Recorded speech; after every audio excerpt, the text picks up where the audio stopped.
Camouflage, sound reduction, shape change, anything to make the plane invisible for an adversary. Stealth technology, which seemed impossible, took shape with the introduction of the Lockheed F-117 Nighthawk. To say that it is an unconventional aircraft is to say nothing. Its appearance cannot be left unnoticed. The resulting diamond-shaped design surprised and puzzled even experienced pilots.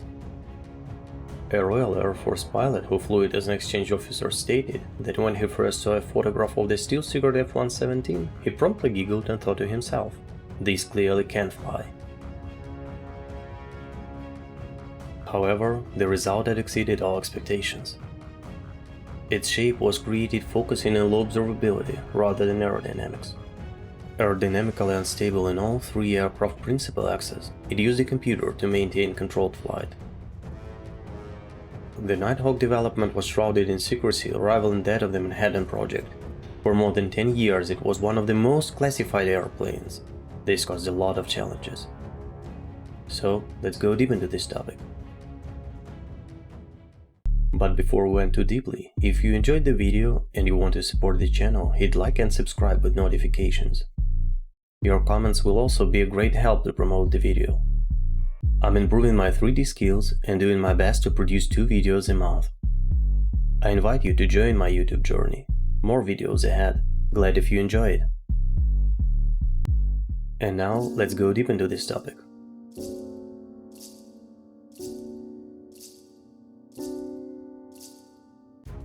The Vietnam War experience has resulted in the appearance of the fourth generation of American fighters and multi-role airplanes. While the US was concentrated on high maneuverability and implementation of new technologies in the aircraft, the USSR chose another way to control the sky. The sophisticated Soviet surface-to-air missile systems which downed heavy bombers in Vietnam inflicted serious casualties upon the Israeli Air Force in the 1973 Yom Kippur War. The Israeli Air Force lost 109 aircraft in 18 days. In the 1970s, it became increasingly apparent to US planners that in a military confrontation with Warsaw Pact forces, NATO aircraft would quickly suffer heavy losses. Consequently, the Defense Advanced Research Projects Agency, DARPA, started a study on low observability aircraft, seeking to design and produce an operational stealth airplane. 5 companies were initially invited. Fairchild and Grumman declined to participate, and General Dynamics insisted on the use of electronic countermeasures. As a result, 2 companies remained. Those were McDonnell Douglas and Northrop. You're right, there was no Lockheed on the list. The DARPA did not invite Lockheed, as they had been absent from the fighter aircraft industry for 10 years. However, Ed Martin, Lockheed California company's director of science and engineering, while working at the Pentagon, became aware of the research. Ed Martin and Ben Rich, who was the Skunk Works president at the time, briefed Clarence Kelly Johnson on the program. This engineer contributed a lot to the designs of the Lockheed U-2 and SR-71 Blackbird. The CIA gave Skunk Works permission to discuss stealth research with the DARPA. After a formal request, the DARPA refused Lockheed to participate in the program because of insufficient funding. After much debate, Lockheed was allowed entry, albeit without a government contract. The aircraft designers, Dick Scherer and Dennis Overholser, discovered that the right shape to low radar cross-section (RCS) would be an aircraft with flat surfaces. Scherer subsequently drew a preliminary low RCS aircraft with faceted surfaces. During the next few weeks, the team created a computer program which would evaluate the RCS of possible designs. The RCS prediction software was called Echo 1. To make the program work correctly, Overholser incorporated elements of research by Soviet engineer Pyotr Ufimtsev into the software. In 1964, Ufimtsev published a seminal paper titled Method of Edge Waves in the Physical Theory of Diffraction. Echo 1 allowed the team to quickly decide which of 20 possible designs was optimal, finally settling on the faceted delta wing design. The chosen shape reduced detection by redirecting electromagnetic radiation waves from radars. Different radiation-absorbent materials were also tested. They were to reduce or block radar signals that reflected off the aircraft surfaces. However, many within the division were skeptical of this shape, giving rise to the name Hopeless Diamond. From the computer program, the Skunk Works engineers created a 10-foot wooden model of the Hopeless Diamond. It was taken to an outdoor radar test range on the Mojave Desert near Palmdale. The model was mounted on a 12-foot high pole, and the radar dish was zeroed in from about 1,500 feet away. The site radar operator could not see the model on the radar until a black bird landed right on top of the Hopeless Diamond. It was unbelievable, but the radar was only picking up the bird. In April 1976, Lockheed won the competition and Hopeless Diamond turned into F-Blue testing program. As F-Blue contract was let, the project was transferred over to Air Force System Command Control and became highly black, with all information about it being highly classified and restricted to those we need to know. Outside of a few people at Lockheed and the Defense Department, no one knew that F-Blue even existed. The two F-Blue airplanes were built at Lockheed in only a few months. In order to save time and money, existing off-the-shelf components were used where feasible.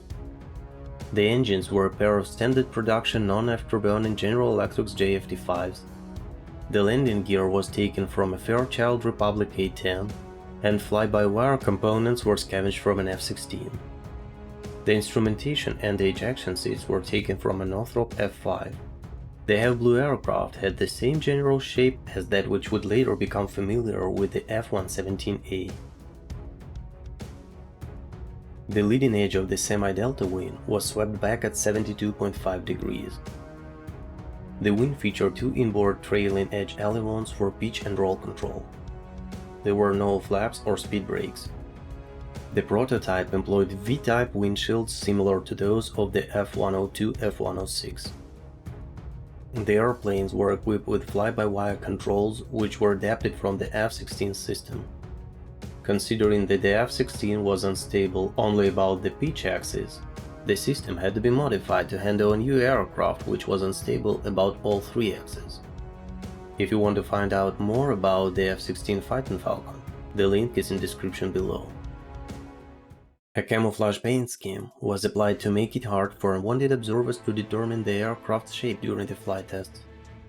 Although both aircraft crashed during the demonstration program, test data proved positive. The success of F-Blue led the government to increase funding for stealth technology. Much of that increase allocated towards the production of an operational stealth aircraft, the Lockheed F-117, under the program codename Senior Trend. The Nighthawk was powered with non-afterburning General Electric's F-404 turbofan engines.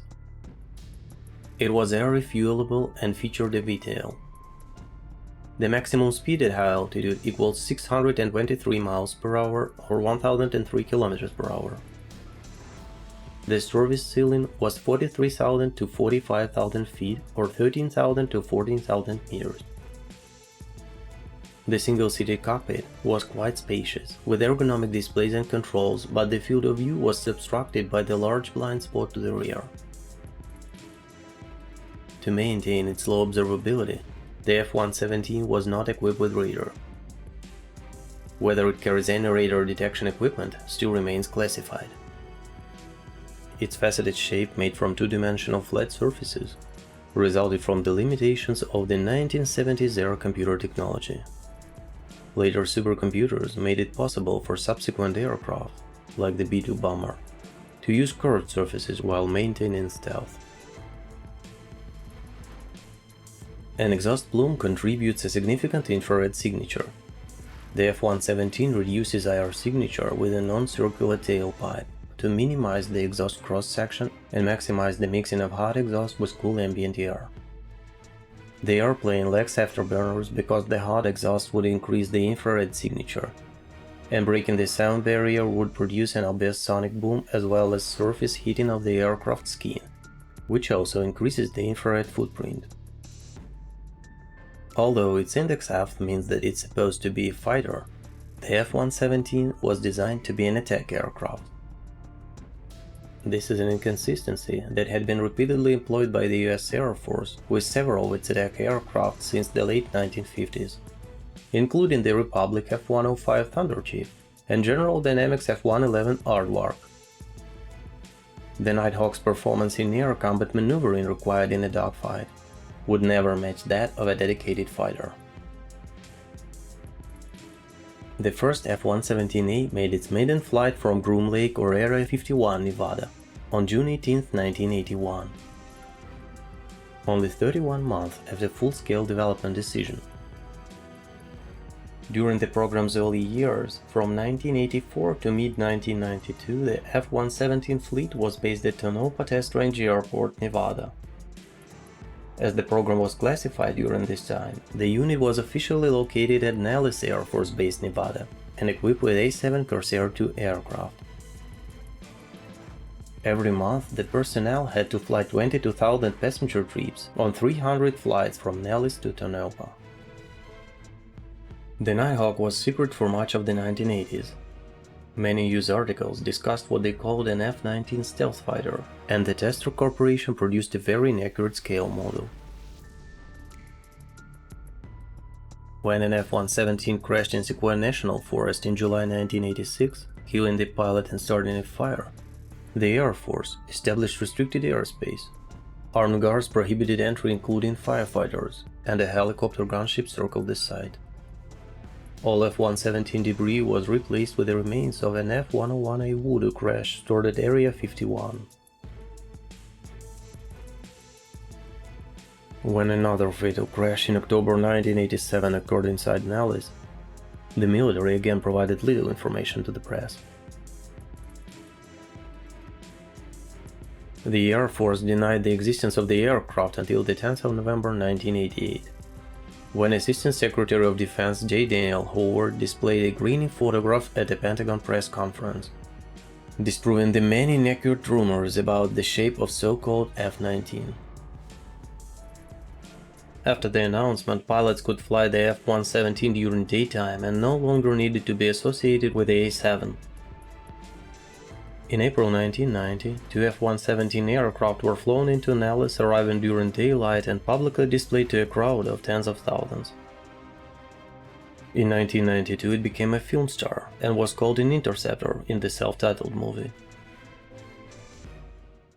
After 25 years of service, in 2008, the F-117 Nighthawk, the Air Force's first stealth aircraft, was retired. The jet performed magnificently, exceeding all requirements originally identified.